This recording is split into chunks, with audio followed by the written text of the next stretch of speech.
Dr. Rulie van der Spy. Daar is een wat in sy woord, soos die water stryk sy stem, soos die son die see se blou, so die rykdom van sy krag.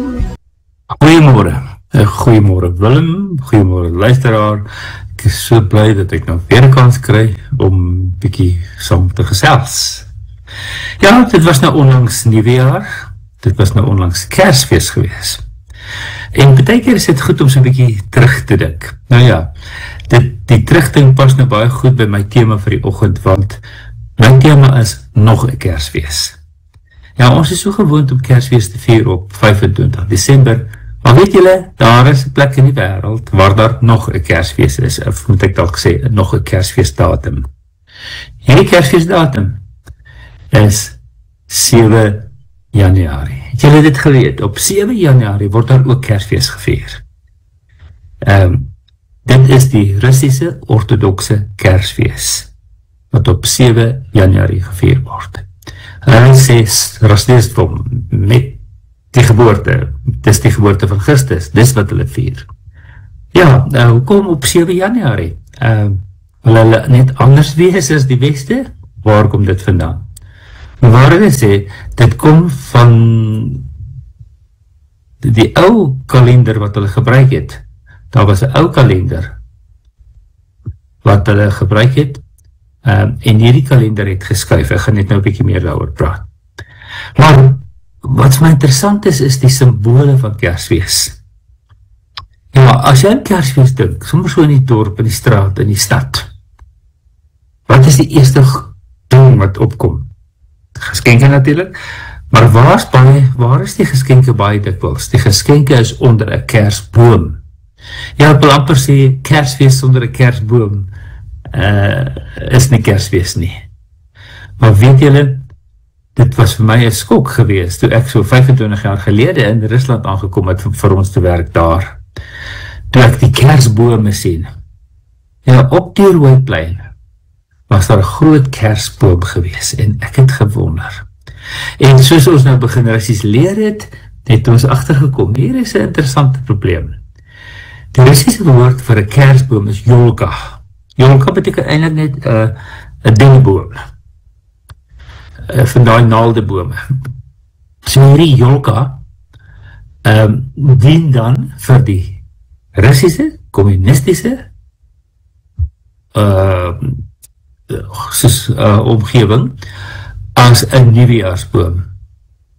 Maar vir die Christene in Rusland is dit 'n kersboom. So die Christene en die nie-Christene, die kommuniste en die Christene, het 'n Yolka rondom hierdie tyd.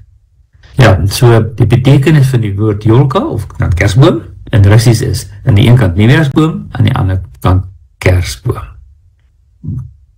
Die skryf sulke ou postkaarte. Dan sien jy vir Lenin. Julle weet wie Lenin is. Hy was een van die grootste communistische atheïstische leiers.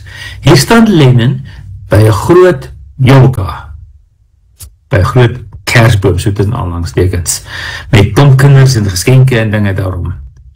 Hoekom sou hy by 'n kersboom staan? Nou, hy staan nie by 'n kersboom nie. Hy staan by 'n nuwejaarsboom. So, hulle het volledig hierdie symbool gebruik in die communistische, atheïstische tyd as 'n nuwejaarsboom. En dit laat my altyd dan baie dink oor ons symbole. Ons is net so gewoond dat die kersboom 'n Christelike symbool is, maar dit is nie. Ons moet dit Christelike waarde gee. Dan is dit vir ons belangrik. So, en jy sien baie dikwels op 'n kersboom, daar is 'n ster daarbo. Nou, in die Russiese wêreld, as mens baie mooi kyk en baie dikwels, is daar die ster, eintlik die kommunistiese ster, met die hamer en die sekel. En dit was skokkend vir my gewees, toe ek dit die eerste keer agterkom. Ja, en dit is natuurlik vanselfsprekend, want die grootste kersboom staan op die Rooiplein. Die Rooiplein waar die symbool van die kommunisme en die atheïsme is. Daar staan die sogenaamde kersboom, die Yolka, die nuwejaarsboom. En dit het niks te doen met Christus van ons Christusfees nie. So as jy 'n kersboom sit, moet jy baie beslis seker maak, hierdie kersboom is 'n kersboom en nie 'n nuwejaarsboom nie.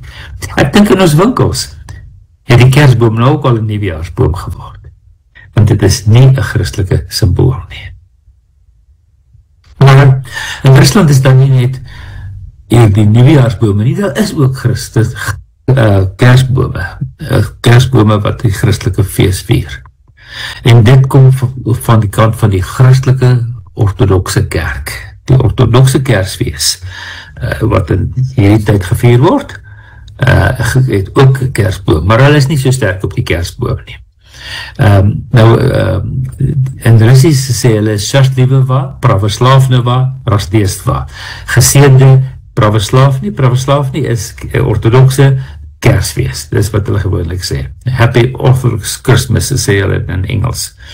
En interessant, toe ek nou op die internet soek na beelde oor die ortodokse Kersfees, toe sien ek 'n kaartjie met hierdie drie wyse manne, wat dan geskenke vir Jesus bring. Nou, dis nou sommer so kantnota, oor hierdie 3 geskenke. Waar kom dit vandaan? Hoe werk dit? Is daar 3 wyse manne of nie? We gaan nou daaroor praat. Maar die ander interessantheid is, die Russiese ortodokse kerk verwys na hulle Kersfees as die fees van die Epifanie. En hulle vier dit op die 7de Januarie. Hoekom die 7de Januarie? Nie op 25 Desember soos die res van die wêreld nie, maar op 7 Januarie.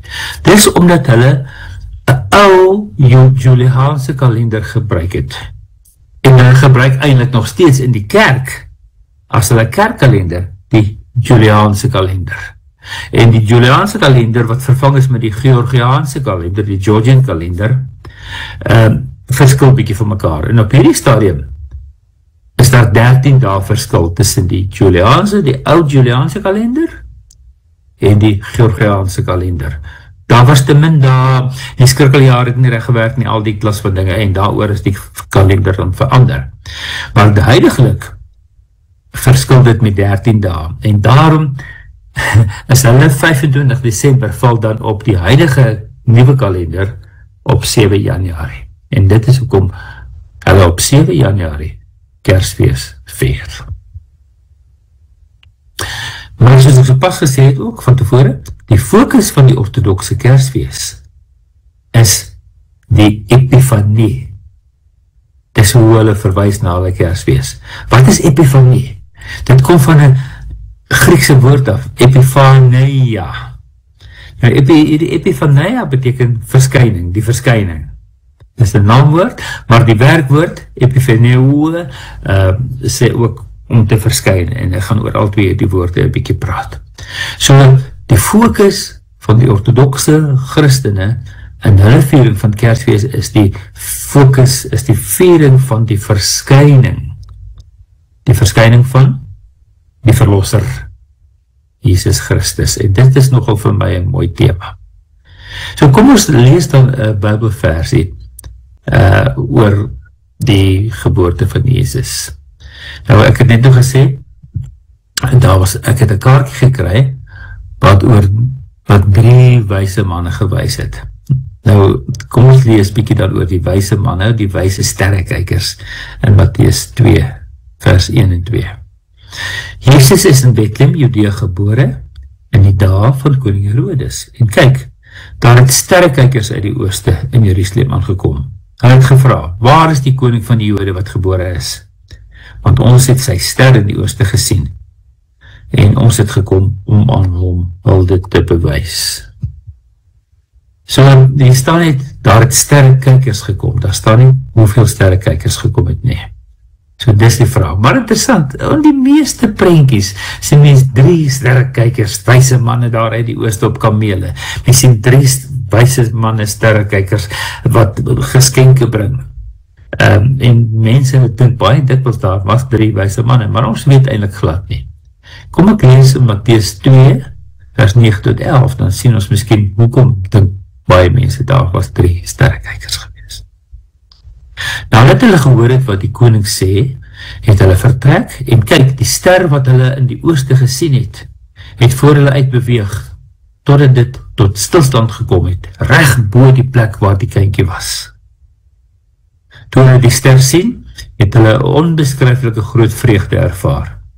Nadat hulle die huis binne gegaan het hulle die kindjie by Maria sy moeder gesien, en neergekniel en aan hom eer bewys.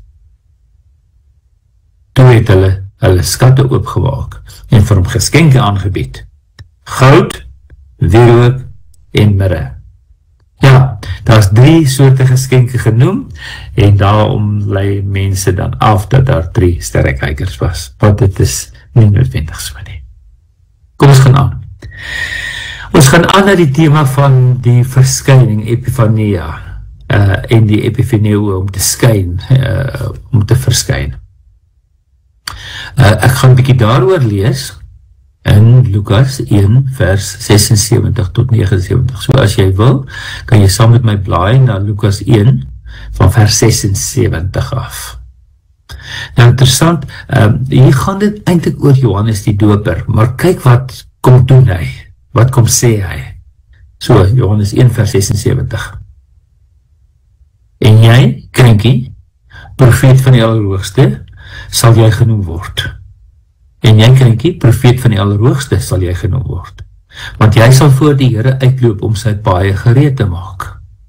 En om sy volk in te lig, dat hulle verlos kan word deur die vergewing van sondes.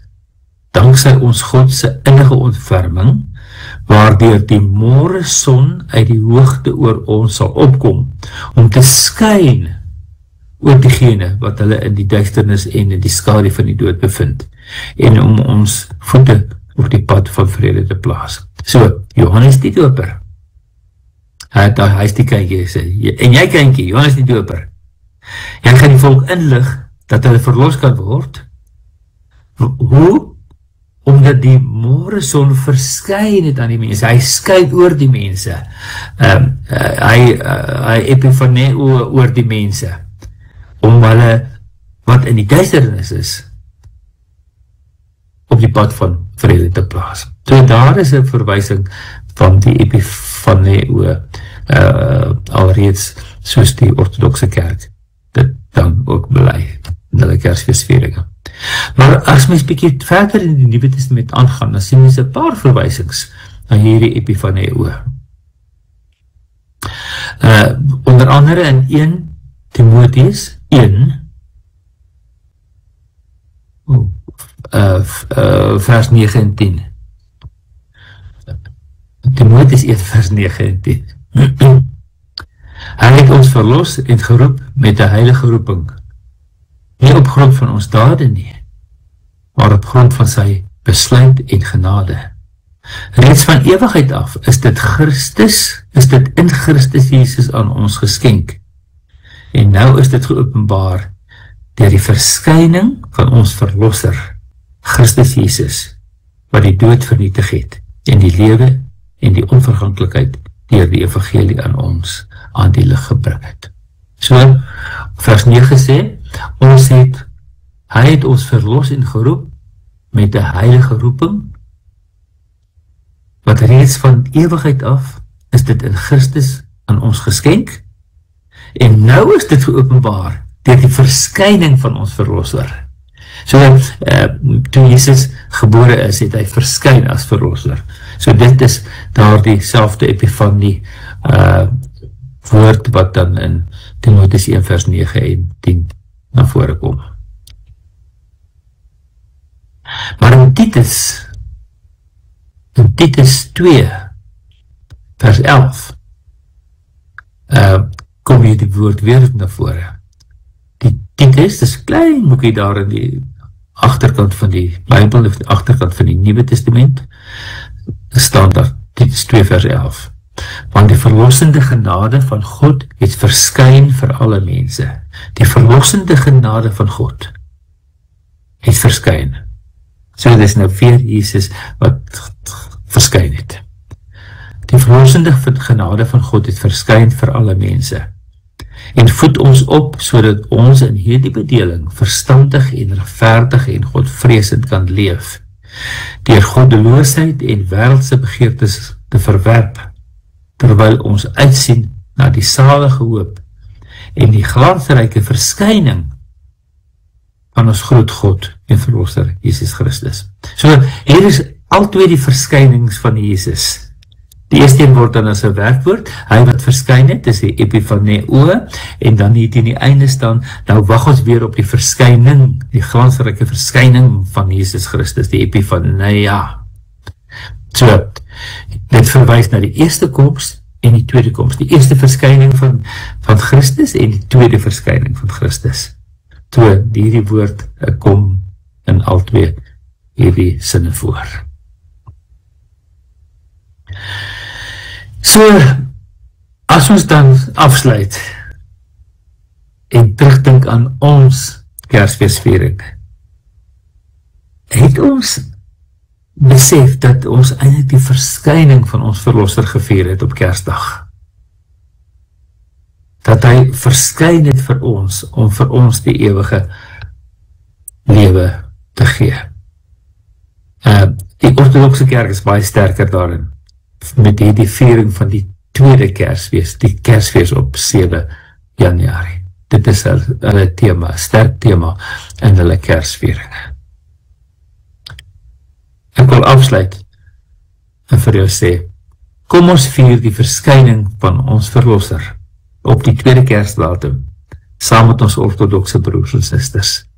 Ek weet, dit is reeds verby, 7 Januarie is pas verby, en 25 Desember is baie ver vorentoe, maar miskien kan ons deur die loop van die jaar aan hierdie konsep dink en besef.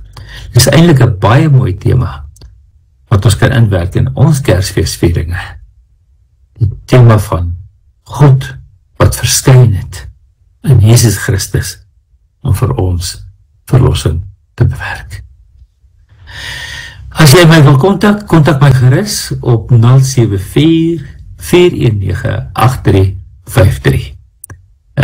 As jy enige vrae of enige gedagtes het, enige voorstelle het, wil ek dan ook my praatjie kan verbeter, of iets anders waaroor ons navorsing kan doen, en bietjie saam kan leer. Mag die Here jou seën, as jy terugdink aan Kersfees wat jy gevier het, en dan die nuwe jaar dink wat voor jou lê, totdat jy weer Kersfees vier aan die einde van die jaar. Mag jy die verskyne Verlosser by jou wees, dit die loop van die hele jaar. Seën, genade vir almal daar. Tot ziens.